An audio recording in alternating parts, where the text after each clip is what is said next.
رسول خدا صلی اللہ علیہ وآلہ وسلم فرماتے ہیں، اے ابو ذر،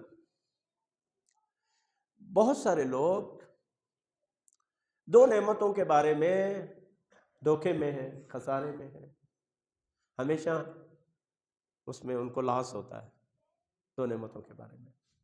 کون کون سی؟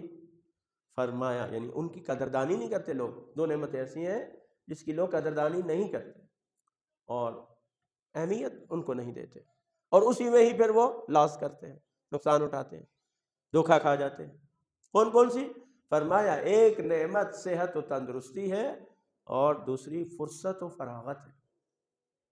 یہ دو ایسی نعمتیں ہیں کہ انسان ان کی قدر نہیں کرتے۔ جب صحت و تندرستی ہے تو اس سے فائدہ نہیں اٹھاتے، یہاں تک کہ بیماری آ جاتی ہے اور پھر وہ کوئی کام نہیں کر سکتے۔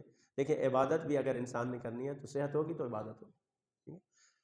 آپ دیکھیں کہ جب انسان مریض ہوتا ہے تو عبادت بھی نہیں کر سکتا، یا اس طرح سے نہیں کر سکتا جس طرح صحت کی حالت میں کر سکتا۔ اور فرصت کیا؟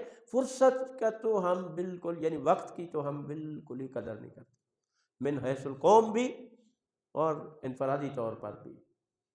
کتنا وقت ہے ہم ضائع کر دیتے ہیں، کتنی فرصتیں ہمارے پاس ہوتی ہیں، فراغت ہوتی ہے، ہم اس کو کیا ہے ضائع کر دیتے ہیں، یعنی اس کو ہم کوئی استعمال نہیں کرتے، کسی کام میں نہیں لاتے، بس فارغ۔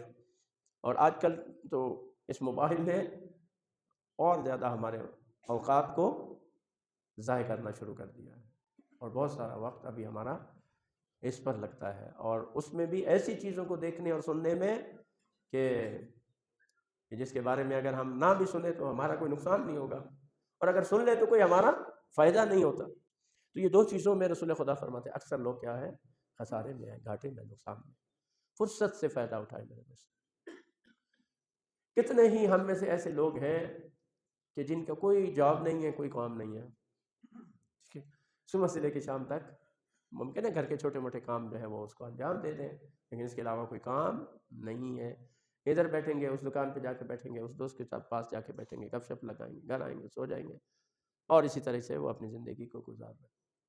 نہیں ہے، یعنی منصوبہ بندی نہیں ہے، پلاننگ نہیں ہے کہ میں نے اپنی اس زندگی کو، خصوصاً جو ریٹائرڈ لائف ہے، اس کو میں نے کیسے گزارا۔